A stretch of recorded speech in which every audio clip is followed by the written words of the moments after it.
সূরা আল Fattah মদিনায় অবতীর্ণ। আয়াত ২৯ রুকু ৪। বিসমিল্লাহির রহমানির রহিম। হে নবী, অবশ্যই আমি তোমাকে এক সুস্পষ্ট বিজয় দান করেছি, যাতে করে এর দ্বারা আল্লাহ তাআলা তোমার আগে পরের যাবতীয় ত্রুটি বিচ্যুতি ক্ষমা করে দিতে পারেন। তোমার উপর তাঁর যাবতীয় অনুদানও তিনি পূরণ করে দিতে পারেন এবং তোমাকে সরল অবিচল পথে পরিচালিত করতে পারেন। আর এই ঘটনার মধ্য দিয়ে আল্লাহ তাআলা তোমাকে বড় রকমের একটা সাহায্য করবেন। তিনি সেই মহান সত্তা যিনি ঈমানদারদের মনে গভীর প্রশান্তি দান করেছেন, যাতে করে তাদের বাইরের ঈমান তাদের ভেতরের ঈমানের সাথে মিলে তা আরও বৃদ্ধি পায়।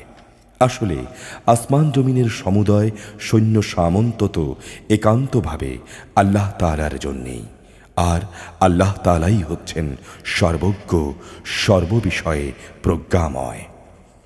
এর মাধ্যমে তিনি মোমেন পুরুষ ও মোমেন নারীদের এমন এক স্থায়ী জান্নাতে প্রবেশ করাবেন, যার তলদেশ দিয়ে ঝর্ণাধারা প্রবাহিত হচ্ছে। সেখানে তারা হবে চিরস্থায়ী। তিনি তাদের গুনাহসমূহ মাফ করে দেবেন। আর আল্লাহ তাআলার কাছে মোমেনদের এটা হচ্ছে মহা সাফল্য। এর দ্বারা তিনি মুনাফিক পুরুষ ও মুনাফিক নারী, আল্লাহর সাথে যারা শিরক করে এমন পুরুষ ও নারী, এবং আরও যারা আল্লাহ তাআলা সম্পর্কে নানাবিধ খারাপ ধারণা পোষণ করে, তাদের সবাইকে শাস্তি প্রদান করবেন। আসলে খারাপ পরিণাম তো ওদের চারদিক থেকে ঘিরেই আছে। আল্লাহ তাআলা তাদের উপর গজব পাঠিয়েছেন, তাদের তিনি অভিশাপ দিয়েছেন। অতঃপর তাদের জন্যে তিনি জাহান্নাম তৈরি করে রেখেছেন, আর জাহান্নাম হচ্ছে একটি নিকৃষ্ট ঠিকানা।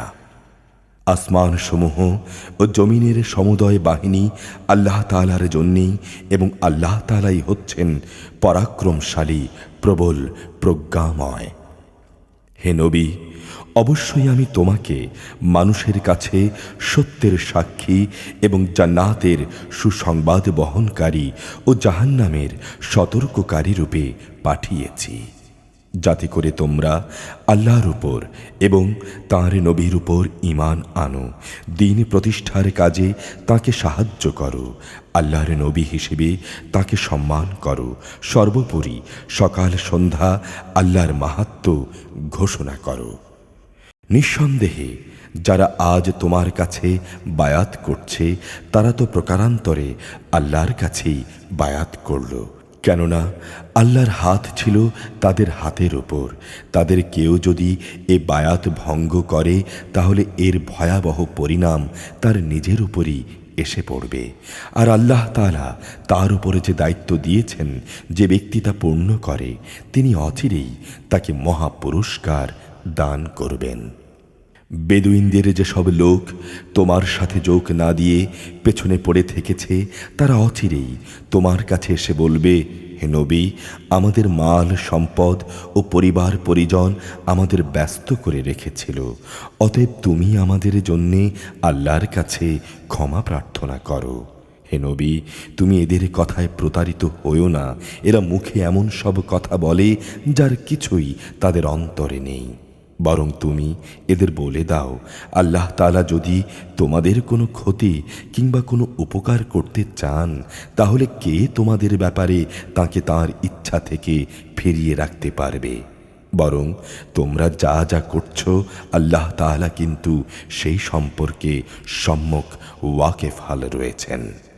তোমরা মনে করেছিলে রসুল ও তার সাথী মোমেনরা কোনো দিনই এ অভিযান থেকে নিজেদের পরিবার পরিজনের কাছে জীবিত ফিরে আসতে পারবে না, আর এ ধারণা তোমাদের কাছে খুবই সুখকর লেগেছিল, এবং তোমরা তাদের সম্পর্কে খুব খারাপ ধারণা করে রেখেছিলে।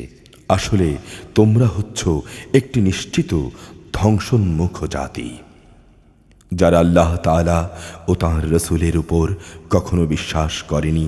আমি অবশ্যই সে অবিশ্বাসীদের জন্যে জ্বলন্ত আগুন প্রস্তুত করে রেখেছি। আকাশমণ্ডলী ও পৃথিবীর যাবতীয় সার্বভৌমত্ব এককভাবে আল্লাহর জন্য নির্দিষ্ট। অতএব তিনি যাকে ইচ্ছা তাকে ক্ষমা করেন, আবার যাকে ইচ্ছা তাকে শাস্তি প্রদান করেন। আল্লাহ তাআলা মানুষদের প্রতি একান্ত ক্ষমাশীল, পরম দয়ালু।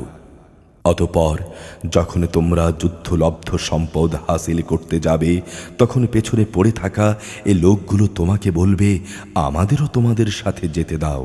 এভাবে তারা আল্লাহর ফরমানই বদলে দিতে চায়। তুমি বলে দাও, তোমরা কিছুতেই এখন আমাদের সাথে চলতে পারবে না। আল্লাহ তাআলা তো আগেই তোমাদের ব্যাপারে অনুরূপ ঘোষণা দিয়ে রেখেছেন।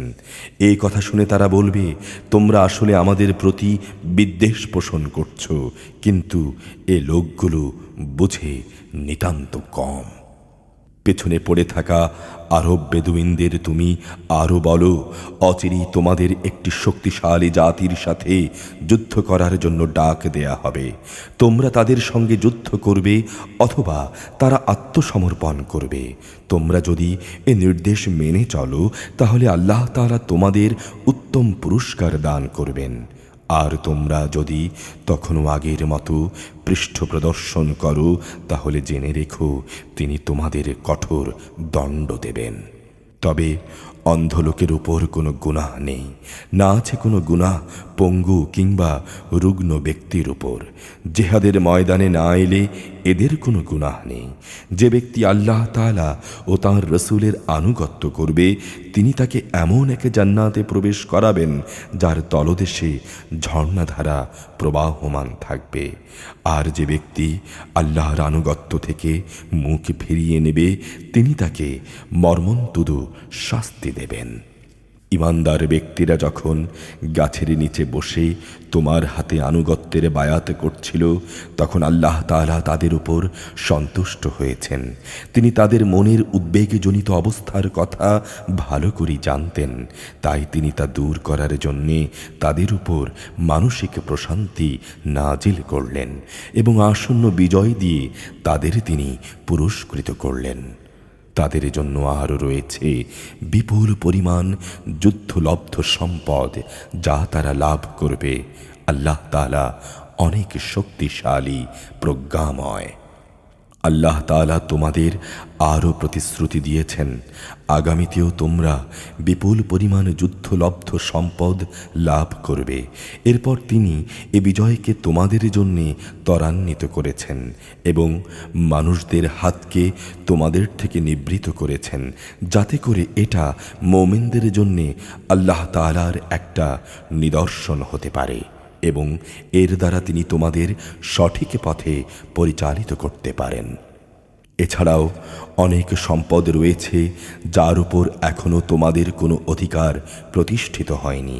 আসমান জমিনের সমুদয় সম্পদ তা তো আল্লাহ তাআলা নিজেই পরিবেষ্টন করে আছেন, আর আল্লাহ তাআলা সব কিছুর উপর একক ক্ষমতাবান।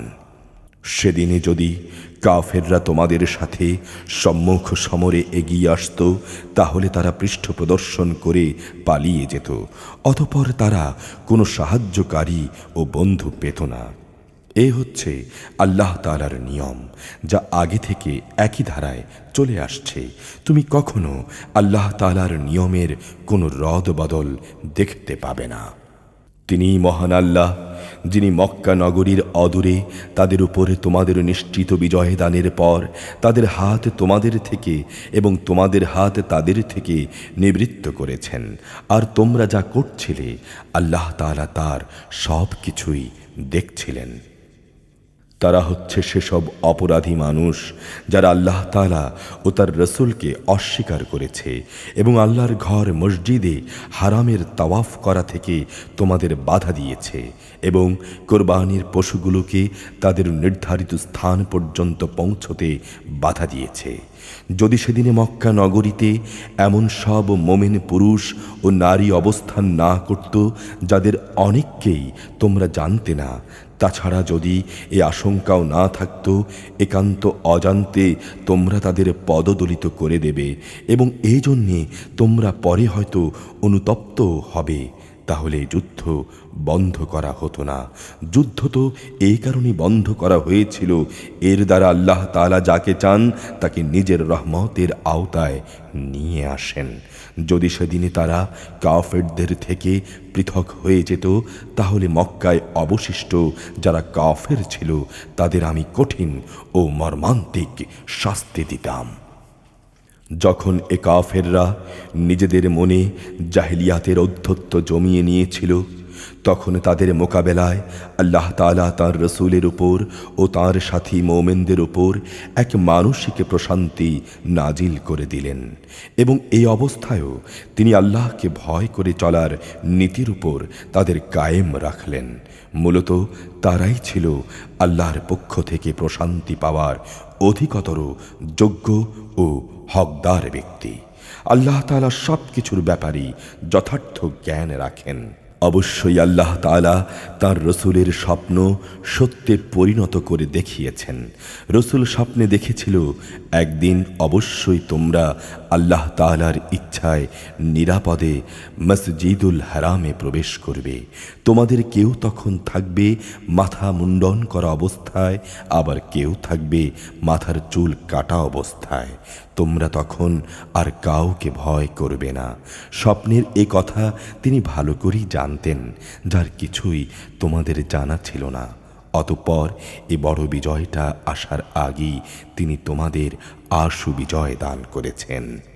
তিনিই হচ্ছেন মহান সত্তা, যিনি তাঁর রসূলকে যথার্থ পথ নির্দেশ ও সঠিক জীবন বিধান দিয়ে পাঠিয়েছেন, যাতে করে তিনি দুনিয়ার অন্য সব বিধানের উপর একে বিজয়ী করে দিতে পারেন। সত্যের পক্ষে সাক্ষ্য দেওয়ার জন্য আল্লাহ তাআলাই যথেষ্ট। মুহাম্মদ আল্লাহ তাআলার রসূল। অন্য যেসব লোক তার সাথে আছে তারা নীতির প্রশ্নে কাফেরদের প্রতি অত্যন্ত কঠোর, আবার তারা নিজেদের মধ্যে একান্ত সহানুভূতিশীল। তুমি যখনই তাদের দেখবে তারা রুকু ও সেজদাবনত অবস্থায় রয়েছে। তারা আল্লাহর অনুগ্রহ ও তাঁর সন্তুষ্টি কামনা করছে। তাদের বাহ্যিক চেহারায়ও এ আনুগত্যের সেজদার চিহ্ন রয়েছে।